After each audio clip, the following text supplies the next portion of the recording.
Catherine Bernardo is back. Muling mapapanood sa primetime si Catherine Bernardo sa inaabangang seryeng Someone Somebody na mapapanood sa TV5. Isa ito sa mga proyektong inaasahan ng maraming tagahanga matapos ang sunod-sunod na matagumpay na proyekto ng kapamilya actress. Sa serye, bibigyang buhay ni Catherine ang karakter ng isang batang CEO na lumikha ng isang dating app na may layuning tulungan ng mga kababaihan na mahanap ang tunay na pag-ibig. Isang makabagong konsepto ang ihahatid ng kwento na may halong romance, drama at mga aral tungkol sa pag-ibig at buhay. Makakasama ni Catherine sa proyekto sina James Reid at Ma Salvador na kapwa kilala rin sa kanilang husay sa pag-arte. Inaasang magiging kakaiba ang chemistry ng tatlo at magdadala ng panibagong excitement sa mga manonood.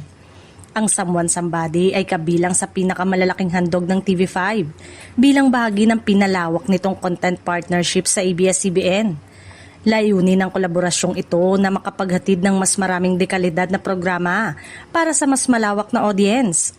Dahil dito, marami ang nasasabik sa pagbabalik ni Catherine sa primetime at sa panibagong karakter na kanyang gagampanan. Sa social media pa lamang ay maraming fans na ang nagpahayag ng kanilang excitement at suporta para sa aktres at sa buong cast ng serye.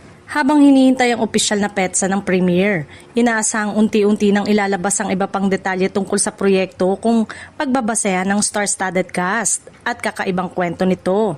Isang Someone Somebody sa mga seryeng dapat abangan ngayong taon.